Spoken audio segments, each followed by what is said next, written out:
नमस्कार, मी रचना विचारे. विचारा लाईव्ह या कार्यक्रमात तुम्हा सर्वांचं मनापासून स्वागत. आज एक खूप वेगळा हटके विषय आम्ही तुमच्यासाठी घेऊन आलेलो आहोत, तो म्हणजे उत्तम आरोग्यासाठी कला. हा विषय नेमका काय आहे आणि यासाठीच आपल्याला आज मार्गदर्शन करणार आहेत स्वास्थ्यरंग संस्थेचे संस्थापक अध्यक्ष डॉक्टर तेजस लोखंडे. सर, तुमचं मनापासून स्वागत. धन्यवाद. आपण उत्तम आरोग्यासाठी कला हा विषय निवडलेला आहे. मला आधी थोडं प्रेक्षकांशी बोलायचं आहे. माझ्या मनात नेहमीप्रमाणेच खूप प्रश्न आहेत, ते तर मी सरांना विचारणार आहेच, पण तुमच्याही मनात जर काही प्रश्न असतील, समस्या असतील, शंका असतील तर तुम्ही अगदी बिनदिक्कतपणे आम्हाला फोन करून त्या प्रश्न समस्या विचारू शकता. त्यासाठी पटकन आमचा नंबर लिहून घ्या. आमचा नंबर आहे 02261112400. सर, उत्तम आरोग्यासाठी कला असा विषय आज आपण निवडलेला आहे. सगळ्यात महत्त्वाचं म्हणजे उत्तम आरोग्य आणि कला यांची सांगड घालावी अशी तुम्हाला काय वाटली?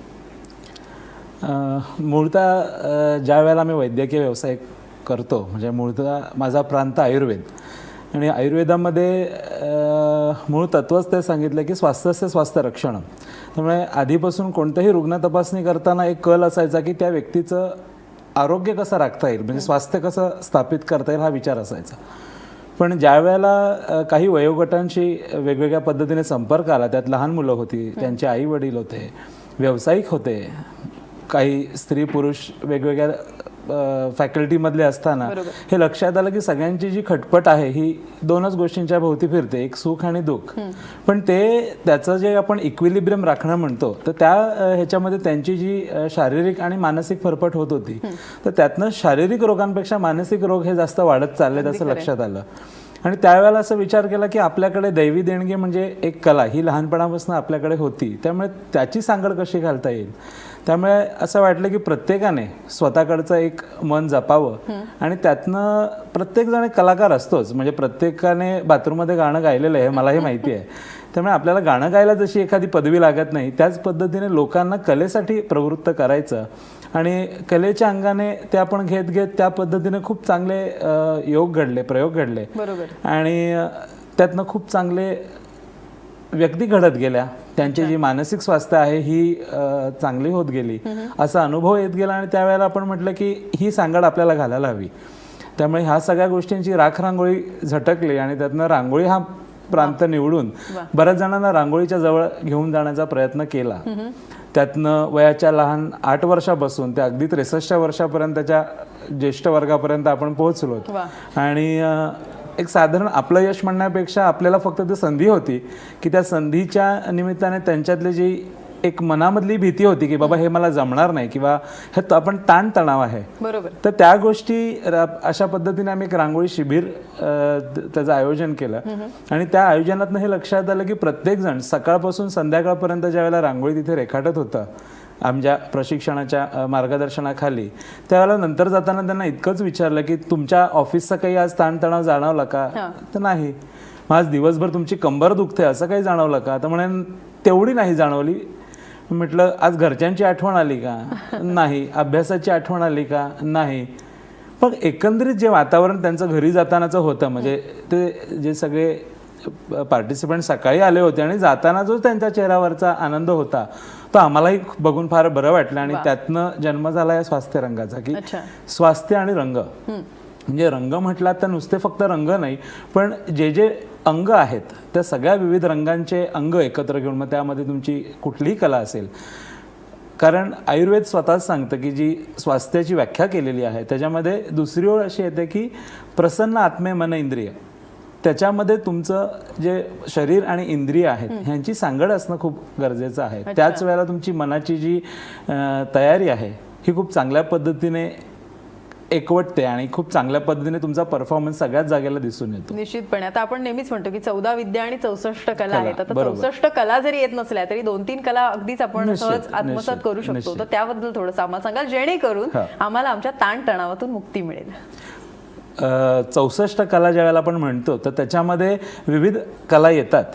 त्या प्रत्येक कलेचा एक जो अंग आहे तर त्या अंगाने आपण विचार करता प्रत्येक व्यक्ती ही वेगळी आहे, ज्या पद्धतीने कला ही वेगळी आहे.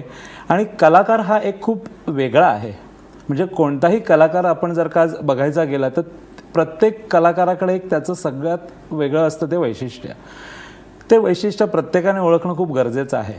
म्हणजे मला असं वाटतं की स्वतःला आपण आता जो सेल्फीचा ट्रेंड आलेला आहे की प्रत्येकजण मोबाईल घेतं आणि सेल्फी काढत सुटतं, तर यापेक्षा मला असं म्हणायचं आहे की ते बाह्य रूपापेक्षा लोकांनी अंतःकरणाकडे वळावं आणि स्वतःच्या अंतःकरणातनं स्वतःचा कलाकार बाहेर काढावा. वा.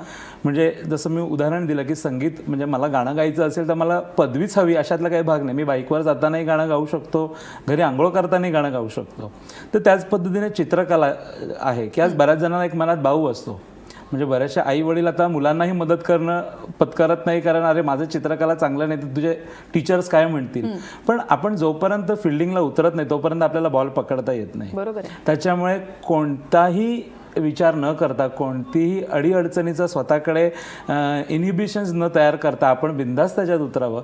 फक्त गरज असते ती आत्मविश्वासाची आणि ती फक्त आपल्यालाच उभी करायला लागते. निश्चितपणे. सर आता रांगोळी जसं तुम्ही उदाहरण दिलं, म्हणजे रांगोळी म्हटलं की फक्त गृहिणी किंवा स्त्रियांचाच तो एक भाग असं आपला एक ढाचा असतो मनात, तेच आपण ठरवून ठेवलेलं असतं. पुरुषांना जर आपल्याला तिकडे वळवायचं असेल तर मग काय करायला हवं? नाही, मी पुरुषच आहे आणि मी आनंदानं सांगेल की मी 22 वर्ष रांगोळीतनं साधना घडते माझ्याकडनं. पण सुरुवात सांगायची झाली तर घरातनंच झाली आणि मग त्याच्यातनं शाळा, कॉलेज, महाविद्यालय, राज्यस्तर यापर्यंत आपण स्पर्धक ते परीक्षक हे अंतर पार केलं. पण आवर्जून सगळ्या प्रेक्षकांना एक मला सांगणं आहे की शेवटी कला ही कला आहे. बरोबर. त्यामुळे कलेला लिंगभेद कधीच नाही आहे. ज्या पद्धतीने आपलं आराध्य दैवत आहे ते स्वतः त्या 64 कलामध्ये अनंत, त्याच पद्धतीने आपणही त्याच्यामध्ये ते नांदायला हवं. आणि शेवटी ती कला आहे. ज्या वेळेला ती संस्कार भारती रांगोळी आपण जेव्हा म्हणतो ती 5 बोटातनं सुटते. 5 बोटं म्हणजे नेमकं काय, तर शरीरामध्ये ज्या पद्धतीने पंचमहाभूतांचं आधिक्य आहे तेच निसर्गामध्ये आहे. आणि ज्या वेळेला तुम्ही रांगोळीच्या माध्यमातून त्याची साधना करता तेव्हा 5 महाभूतं जी आहेत ती तुमच्या हातात येतात. त्याच्यातनं तुम्ही अगदी नितळपणे ती रांगोळी सोडता, त्याच्यावरती अंगठा स्वार होतो आणि त्याचा अधिराज्य जे आहे ते तुमच्याकडे असतं. आणि हे करताना म्हणजे रांगोळी हे एक उदाहरण आता तुम्ही घेतलंय म्हणून मी त्याच्यातच थोडंसं सविस्तर जातो की रांगोळी हे करताना प्रत्येक वेळेला तुम्हाला आता संस्कार भारती रांगोळी तुम्ही वाकून करता त्यावेळेला तुमच्या शरीराला त्यातनं एक व्यायाम मिळत असतो. आणि ते करत असताना आपल्या शरीरातनं एक चेतना जी श्वास आहे की आपण जगतो ह्याचं प्रूफ काय, ह्याचं चिन्ह काय, तर आपला श्वास आहे. तर ज्या वेळेला आपण एक रांगोळी काढायचा प्रयत्न करतो त्याही वेळेला म्हणजे निसर्ग इतका महान आहे की घेतल्याशिवाय काही देत नाही. त्या पद्धतीने तुम्हाला प्रत्येक श्वासाला एक रांगोळी द्यावी लागते. म्हणजे थांबत थांबत ज्या वेळेला करता तुम्ही एक श्वास घेता त्यावेळेला एक चिन्ह सोडता आणि एक श्वास सोडता त्यावेळेला तुम्हाला दुसरा श्वास पूरक हा पडतो. बरोबर. त्यामुळे निसर्ग आणि शरीर हे एक तुलनात्मक असं आपण बघू शकतो त्यामध्ये. निश्चितपणे. आता हे झालं रांगोळीचं. तर चित्रकलेच्या बाबतीत पण जसं तुम्ही एक उदाहरण दिलं की अनेकदा मुलांना चित्र हवी असतात काढून पण पालकांचा कुठेतरी थोडीशी पिछेहाट झाल्याचं पाहायला मिळतं. मग अशा पालकांसाठी किंवा अशा तरुणांसाठी काय सांगायचं? आता आपण एकंदरीत जरी शाळेची सगळी पद्धती बघितली, शिक्षण पद्धती, थोडंसं वाईट वाटतं की लहान मुलं जी आहेत निश्चित त्यांना तुम्ही प्रगतीपथावर नेण्यासाठी त्यांना वेगवेगळे प्रोजेक्ट्स द्या, पण त्याचा ताणतणाव घरातल्या पालकांवरती येणार नाही. कारण आज स्त्री पुरुष हा आज अपरिहार्य दोघंही नोकरी करतात. त्यातनं स्त्री घरी आल्यानंतर तिला घर, स्वयंपाक हे सगळं करायचं असतं. हे सगळं करत करत ती त्या बाळाला मदत करते. मदत करत असताना तिच्या आवाक्यातल्या ज्या गोष्टी आहेत ती सहज करून जाते. पण काही गोष्टी जेव्हा ट्रान्सफर होतात की नवऱ्याला सांगण्यात येतं आता मला हे जमत नाही आहे, त्या नवऱ्यालाही जमत नसतं काही वेळेला. मग त्या दोघांमध्ये भांडणं होऊ शकतात की मुलाबद्दल मीच आसक्ती दाखवायची आहे का किंवा ते सगळं मीच करणं आहे का. त्यामुळे ही जी गोष्ट आहे ही शाळेच्या लेवलला त्या संस्थापकांनी किंवा त्या माध्यमातून ही पोचली पाहिजे. दुसरी गोष्ट की नवनिर्मितीचा ध्यास सगळ्यांकडेच असावा. त्यामुळे आज मुलांना आपण काही एखादी गोष्ट नवीन शिकवतोय हे म्हणताना आपण आपलाही अभ्यास त्या जोडीने होतो. त्यामुळे ज्या वेळेला आपल्याला असं वाटतं की आता ह्या मुलाला मला हे चित्र काढून देता येणार नाहीये, तेव्हा आपल्याकडे आज बरेचसे माध्यम आहेत, चित्रकलेची पुस्तकं आहेत, स्केचिंगची पुस्तकं आहेत किंवा गुगल हे सगळ्यात मोठं माध्यम आहे. म्हणजे मोगल गेला आणि गुगल राहिला अशातला जो प्रकार आहे, तर त्या माध्यमातून पण आपण एक स्वतःचा अभ्यास करू शकतो. म्हणजे नुसतं मुलांसाठीच नाही तर शिक्षण हे जे आहे हे मरेपर्यंत कधीच थांबत नाही. अगदी खरं. सर आता मगाशी बोलता बोलता निसर्गाचा एक उल्लेख आला. आता अनेकांना असं नेहमी सांगावं लागतं की खूप जर ताण असेल, खूप दुःख असेल, खूप टेन्शनने तुम्ही ग्रस्त झालेले असाल तर थोडंसं निसर्गाकडे वळा. मला हेच जाणून घ्यायचं की स्वास्थ्यरंग परिवार जो आहे तो अशा लोकांना किंवा अशा एका घटकाला निसर्गाकडे कसा वळवतो? स्वास्थ्यरंगाचं अजून एक अंग आहे, ते आहे गडभेट. गडभेट, निसर्गाशी जडलेले नाते थेट, हे आम्ही ते ठरवलं आहे. त्या पद्धतीने लोकांना निसर्गाच्या भ्रमंतीला, म्हणजे आपले गडकिल्ले आहेत तर ह्यांच्याशी आम्ही एक सुसंवाद घडवून देतो. तर या पद्धतीने की आता जसं आम्ही पंचमहाभूतांचा तुम्हाला उल्लेख केला, तर आज घरातला गारवा म्हणजे एसीचा गारवा आणि निसर्गातला गारवा ह्याच्यात फरक काय आहे? तर एसीच्या समोर मी एखादा एअर फ्रेशनर मारायचा आणि तोच सुगंध माझ्या आजूबाजूला दरवळतो. पण ज्यावेळेला आपण निसर्गात जातो तर त्यावेळेला तिकडचा मातीचा गंध, फुलांचा गंध, पानांचा गंध हा खूप वेगळा असतो, अनएक्सपेक्टेड असतो. त्यावेळेला तुम्ही अगदी चालत असताना अगदी एखादं रानफूल असतं, त्याचं आयुष्य किती, अगदी अर्धा दिवस किंवा एक दिवस, पण त्या एका फुलाकडनं म्हणजे जो तो तोऱ्यामध्ये तिथे त्या वाऱ्यावर भिरकावून देतो स्वतःला, त्या अशा बारीक बारीक गोष्टींना फक्त आपल्याकडे ती नजर हवी. आज वरून डोंगर दरींवरनं झरणारं पाणी आहे ते इतकं नितळ असतं तर मला वाटतं बिस्लरीकडे ती चव नाही. त्यामुळे पंचमहाभूतांचे जे काही सगळे तन्मात्रा आहेत की त्याच्यामध्ये रस, रूप, गंध, स्पर्श, हे जे सगळं आहे हे निसर्गामध्ये भरभरून आहे. बरोबर. त्यामुळे जसं आपण म्हणतो की पैशाने पैसा वाढतोच, त्या पद्धतीने शरीरातली जी चेतना आहे ती पंचमहाभूताच्या सानिध्यातनं वाढणारी आहे. वा सर, आपल्याला पहिला फोन आलेला आहे, तो आहे कोकणातून. जसं आपण निसर्ग समृद्ध म्हणालो म्हणूनच अलिबागहून अमेय बोलतायत. बोला अमेय, प्रश्न विचारा. हॅलो. हा बोला. हा नमस्कार, मी अमेय जाधव बोलते अलिबागहून. बोला अमेय. मी लोखंडे साहेबांचं स्वतः भेटलेलो आहे. माझ्या मिसेसली त्यांचं स्वास्थ्यरंगाचं एक शिबिर सुद्धा अटेंड केलेलं होतं. तर मला त्यांना हे विचारायचं होतं की आता जसं मनोवैज्ञानिक आजारांचं प्रमाण जे वाढत चाललंय, सायकोसोमॅटिक डिसीज आपण म्हणतो, बोला अमेय. आता त्याच्यामध्ये कलेची सांगड घालून आपल्याला कशी प्रगती साधता येऊ शकते? निश्चितपणे. धन्यवाद अमेय. सायकोसोमॅटिक डिसऑर्डर्स किंवा एक थोडंसं आपण मानसिक रुग्ण हा जो आपण एक प्रकार आपल्या मेंटल डिसऑर्डर्समध्ये पाहतो, तर त्यावेळेला मुळात हाच एक फरक झालेला असतो की त्यांची जी डेव्हलपमेंट आहे आणि काही अंशतः जे नर्वस डिसऑर्डर्स आहेत त्याच्यामध्ये ते जे कंडक्शन आहे हे कुठेतरी डिफॉल्टला येतं. त्यामुळे त्या गोष्टीला चालना देण्यासाठी जसं आरोग्य आणि कला ह्या दोघांची सांगड तिथे होणं गरजेचं आहे. त्याच्यामध्ये आपण कलेचा निश्चित वेगवेगळ्या पद्धतीने फायदा घेऊ शकतो की मुळात मी जसं म्हटलं की प्रत्येक व्यक्ती ही कलाकार आहे. तर त्या रुग्णाला म्हणण्यापेक्षा मी म्हणेल की त्या मित्राला आपल्या हे पाहिलं पाहिजे की त्याला कोणत्या कलेची आवड आहे. मग मे बी त्याला एखादं फोटोग्राफी आवडत असेल, त्याला वाचन आवडत असेल किंवा त्याला बाहेर फिरणं आवडत असेल, बर्ड वॉचिंग असेल, तर त्या गोष्टीला आपण प्रोत्साहन द्यावं आणि निश्चित ह्यासाठी लागणार आहे तो वेळ.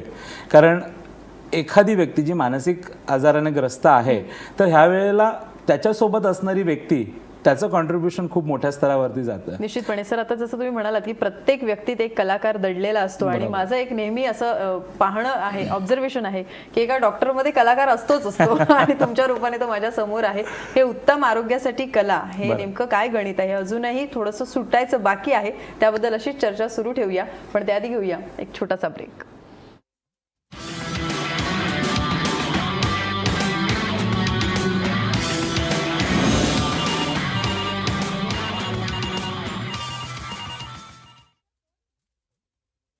विचारालयमध्ये तुम्हा सर्वांचं पुन्हा एकदा स्वागत. सर, आपण उत्तम आरोग्यासाठी नेमकी कला कशी जोपासावी, कुठली कला कोणी कशी जोपासावी याबद्दल सुद्धा करता तुम्ही मार्गदर्शन करतात. पण आम्हाला तुमच्यापर्यंत जर पोहोचायचं आहे, आम्हालाही ताणतणावातून मुक्ती मिळवायची आहे, कारण तुम्ही बघताय की आमचं ही ग्लॅमरस फील्ड आहे. सातत्याने 8 ते 9 तासाच्या पलीकडे जाऊन सुद्धा शिफ्ट या मीडियातल्या लोकांना कराव्या लागतात. त्यांच्यासाठी काय टिप्स आहेत?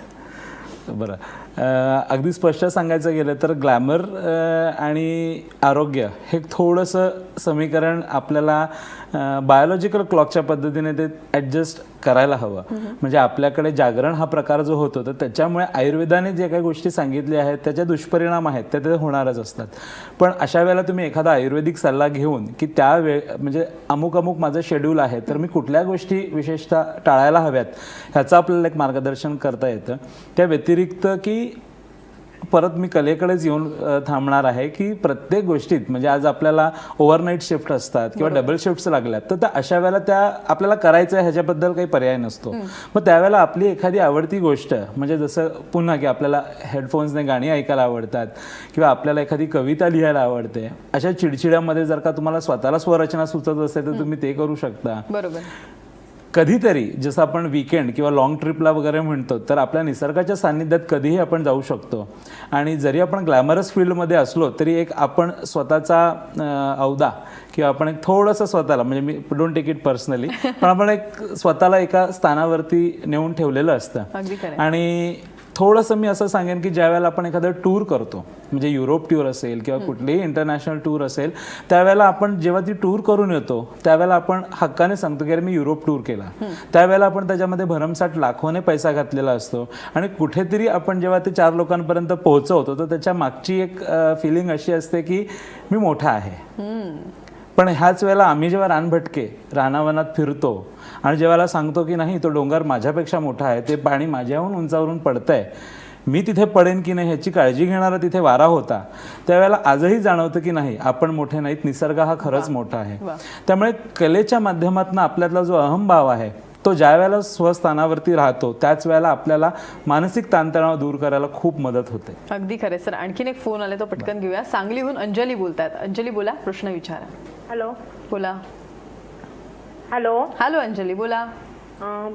इच्छा असते पण शरीर एका वेळा साथ देत नाही, काही करायचं खूप असतं, गुडघे किंवा आणखीन असे हे दुखत असतात, अशा वेळेला काय करावं? हॅलो. निश्चितपणे व्याधी वयानुरूप वाढत जातात आणि मग खूप काही करायचं असतं ते मात्र मागे पडतं. माझं असं म्हणणं आहे की व्याधीपेक्षा आपण संधीला महत्त्व द्यावं. म्हणजे संधिवात हा कधी त्रास होणार नाही. त्यामुळे त्रास सगळ्यांनाच असतात, फक्त इतकंच आहे की आपण हा विचार केला पाहिजे की ते बोलून मिटतात की प्रयत्न करून. बरोबर. इच्छा तिथे मार्ग आपण म्हणतो. त्यामुळे कलेच्या बाबतीत मी अधिकाराने सांगू शकतो की आजवरच्या साधनेने कलेकडे आपण एक पाऊल जर का खऱ्या इच्छेने वाढवलं तर कला आपल्याकडे 2 पावलाने धावून येते. बरोबर. त्यामुळे आपली शारीरिक अवस्था आणि त्यात मानसिक अवस्था जपत आपण थोडीशी कसरत करत त्याच्यामध्ये कोणतीही कला तुम्हाला म्हणजे अंजलीताई जे आहेत तुम्हाला कोणतीही कला आवडत असेल त्याचं निपुणतेने तुम्ही प्रयत्न करा. आणि अशा वेळेला जेव्हा आपल्याला वाटते की ती कला आपल्याला तितकी अवगत होत नाही आहे तर त्यावेळेला आपण निश्चित त्यातले जे मार्गदर्शक आहेत त्यांच्या सानिध्याने किंवा जे कोणी शिबिरं वगैरे करत असतील तर त्यांच्यासोबत तुम्ही त्या गोष्टी एकत्रितपणे जेव्हा आपण करतो त्यावेळेला एकीचं बळ जसं मोठं होतं त्यावेळेला तुमची ती कला निश्चित साध्य होईल असं मला विश्वास आहे. अगदी खरं. आणखी एक फोन आलाय तो घेऊया. मुंबईहून अश्विनी बोलतात. बोला अश्विनी, प्रश्न विचारा. हॅलो. हा अश्विनी बोला. हा, दिवसेंदिवस डिप्रेशन आणि मानसिक आजारांमध्ये भर पडत आहे, तर त्याच्यासाठी तुम्ही कोणता कलर सजेस्ट कराल जो की घालण्यासाठी असू देत किंवा कलामार्फत तुम्ही कसं ट्रीट कराल त्याच्यात? अच्छा. थोडंसं ह्याच्यावर मला वेगळ्या पद्धतीने उत्तर द्यायला आवडेल की अजूनही आपण रंगांमध्ये गुरफटतो. निसर्ग हा कधीच रंगांमध्ये गुरफटत नाही. आज हिरव्या रंगाचा जर का तुम्ही एक शेड बघितला तर त्याच्यामध्ये लाखो असंख्य शेड्स मिळतात. त्याच्यामुळे आपण स्वतःला कुठलाही म्हणजे कला जेव्हा येते त्या कलेचं पहिलंच हे आहे की त्यातनं स्वच्छंदपणा आला पाहिजे. बरोबर. तिथे आपण बंधनं घातलीत तर मग होणार नाही. कारण आपण काळा रंग अशुभही म्हणू शकत नाही कारण तो पूर्ण केसांचा रंग आहे. मग अशा पद्धतीने आपल्याला केस काढून उभं राहावं लागेल. त्यामुळे तुम्हाला जे आवडेल, कारण काय आहे की व्यक्ती तितकी प्रकृती आपण ज्या पद्धतीने म्हणतो तर त्या अनुषंगाने आपण तो विचार त्या पद्धतीने केला पाहिजे. आणि तिथे तुम्ही आता डिप्रेशन किंवा एक मानसिक विकाराकडेच पुढे जेव्हा तुम्ही म्हणता तर त्यामध्ये मानसिक संतुलन तुम्हाला ज्या गोष्टीने राखण्यासाठी मदत होईल ते ती तुम्ही आवर्जून निश्चित करावं. बरोबर. एवढंच त्याबद्दल मी सांगेन. म्हणजे असं कुठल्याही कलरचा बायसनेस असा नसावा, कारण तुम्हाला ज्यातनं आनंद मिळेल हा प्रत्येकाला मिळेलच अशातला काही भाग नाही. म्हणजे मला ऐश्वर्या राय आवडावी तर ती तुम्हाला आवडेलच ह्याची काही गॅरंटी नाही आणि वायजेवरचाही असू शकतं. अगदी खरं. आता आपण जसं बघतो की वेगवेगळी माध्यमं आहेत, वेगवेगळ्या कला आहेत ज्या जोपासत आपण पुढे जात असतो. एक जगण्याचं उत्तम साधन आहे कला, असं सातत्याने मला नेहमी वाटतं. पण अनेकांचं असं असतं की हे करायचं होतं पण लोक काय म्हणतील, हा जो जागतिक प्रश्न आहे तो अनेकांचा सुटत नाहीये. मग त्यांना काय सांगाल? बघा, आयुष्यात फरफट ही प्रत्येकाचीच होत असते आणि आपण आणि हाच थोडासा दुर्गुण येतो की आपण आपल्या विचारांपेक्षा लोकांचा जास्त विचार करतो की मला गायचं आहे पण मला चार चौघात गाता येणार नाही. मग त्यावेळेला आपण ह्याच्यातनं आपला आतला जो कलाकार आहे तो ॲक्च्युली मारत असतो आणि ह्यातनंच आपली एक जी भावी पिढी आहे ती खूप तिची हानी होत आहे असंच मी सांगेन. त्या व्यतिरिक्त आपण हे सगळं करत असताना तन मन धन हे सगळं आपण त्याच्यामध्ये खर्च होत असतं त्याच्यामध्ये, पण शेवटी पदरी काय पडतं ते थोडंसं ते नैराश्य आणि दुःखाकडे. म्हणजे आपण जसं सुरुवातीला म्हणालो की अख्खं आयुष्य फक्त दोनच गोष्टी बॅलन्स करण्यात जातात, त्या आहे सुख आणि दुःख. बरोबर. आयुर्वेद म्हणतं की अनुकूल वेदनीय जी आहे ती आहे सुख आणि जे प्रतिकूल आहे ते आहे दुःख. बरोबर. त्यामुळे आपल्याला जे आवडेल त्याचं पहिलं आपण प्राधान्यता ठेवली पाहिजे. म्हणजे हे माझं ब्रीद वाक्य आहे की priorities are to be made, those are not to be followed. म्हणजे आपल्याला जे वाटेल आपण ते थोडंसं पुढाकार घेऊन, म्हणजे मी असं म्हणणार नाही ऑपोजिशन्समध्ये जाऊन, कारण आपल्याला बंधनं आणि आपण वेगवेगळ्या नात्या गुरफटीत जेव्हा अडकतो तर त्या गोष्टींना थोडंसं प्राधान्य देऊन आपल्याला एखादी गोष्ट करायची आहे तर त्याच्या सान्निध्याला आपल्याला किती डेडिकेशन द्यायचं आहे हे आपण ठरवलं पाहिजे. त्याच्यामुळे लोकांचा विचार तितका करू नये, कारण एकदा तुम्ही तुमचा विचार केला की मग लोक तुमचाच विचार करतात की हे मला करता आलं नाही जो तो करतोय किंवा ती करते. त्यामुळे लोकांना अशा पद्धतीने तुमचा विचार करायला लावा. अगदी खरं. तुम्ही नका लोकांचा विचार करू. अगदी खरं. आणखी एक फोन आलाय तो घेऊया. अनघा पाटील बोलतात कोल्हापूरहून. बोला अनघा, प्रश्न विचारा. Hello madam. हॅलो, बोला. माझा प्रश्न हा आहे की मी अभ्यास करते, सगळं करते, पण अचानक माझा कॉन्फिडन्स पूर्ण लो झाला ना, सगळे बाकीचे काय विचार करतील किंवा माझं परत पुढं मला यश मिळेल का नाही, ह्या गोष्टी मी परत खूप वीक होते. मग मला ह्यातून काय मार्ग मिळेल का? निश्चितपणे कॉन्फिडन्सची कमतरता हा सुद्धा फोन चालू आहे का प्रश्न. हो, फोन सुरू आहे. त्यांची साधारण आवडती कला काय आहे किंवा काय शिकता हे अनघा, काय तुम्ही शिकता आहात? 12वी सायन्सला आहे. 12वी सायन्सला. अच्छा, 12वी सायन्सला. आणि काय आवडतं तुम्हाला? मला खरं तर टीव्ही मध्ये वगैरे असं जायला खूप आवडतं, पण मी खूप वेळा नाटक वगैरे ट्राय केलं, पण स्टेजवर गेल्यावर माझा कॉन्फिडन्स पूर्ण लो होतो, मी बोलूच शकत नाही. ओके, स्टेज फिअरचा प्रॉब्लेम आहे. बरं. ज्या वेळेला आपण लिटरेचर किंवा लिटररी आर्ट्स किंवा स्टेज परफॉर्मिंग आर्ट्सच्या विशेषताने आपण जेव्हा बोलतो तर त्यावेळेला निश्चित पाठांतर हे असणं खूप गरजेचं आहे. 12वी सायन्सला आहेत म्हटल्यावर ते कलाकार आहेच, त्याच्यात काही प्रश्न नाही. कारण तुम्ही म्हणाला सगळे डॉक्टर्स किंवा सायन्सचे विद्यार्थी आहेत का आम्हाला खूप डायग्राम्स वगैरे काढावे लागतात, त्यामुळे ती अंगवळणी पडलेली असते ती चित्रकला. पण या अनुषंगाने की उलट बरं आहे की त्यांना एक चांगली कला त्यांच्या ह्याच्यात आत्मसात आहे. फक्त कुठल्याही कलेला साधना गरजेची असते. त्यामुळे तुम्ही ज्या वेळेला असं वाटतं की आपल्याला थोडासा कॉन्फिडन्स कमी पडतो तर तो नेमका शोधा की चार चौघात आपल्याला बोलायला प्रॉब्लेम होतोय का, किंवा आपण उभे राहू शकतो पण आपल्याला पाठांतर होत नाहीये का, किंवा ते लिंकअप होत नाहीये का. जर का एकांकिका असेल किंवा 2 अंकांचं नाटक असेल, मग त्या ज्या गोष्टी आहेत त्याच्यावरती आपल्याला खरंच मेहनत करावी लागते. कारण कला जशी आपण म्हणतो ती कुठलीही कला जरी असली तरी तिची साधना ही मनापासून झाली पाहिजे आणि तिला जर का आपण वेळ दिला तरच ती आपल्याकडे येते. अगदी खरं. ज्ञानाची आणि कलेची साधना करणं अत्यंत महत्त्वाचं आहे. सोबत मेहनत सुद्धा हवी आणि जिद्द सुद्धा सोडायची नाही, म्हणजे यश हे फक्त तुमचंच असणार आहे. सर, तुम्ही इथे आलात आणि एवढी छान माहिती आम्हाला दिलीत आणि स्वास्थ्यरंग संस्थेचे विशेष करून आभार मानायचे आहेत. मात्र पुन्हा एकदा तुम्हाला भेटायला आम्हाला जरूर आवडेल अशाच वेगवेगळ्या माध्यमातून बोलण्यासाठी. तुम्ही इथे आलात त्याबद्दल खरंच धन्यवाद. आपल्याला मात्र विचारा लाईव्ह मध्ये उद्या पुन्हा भेटायचं आहे नव्या विषयासोबत, नव्या पाहुण्यांसोबत. सध्या मात्र इथेच थांबूया. नमस्कार.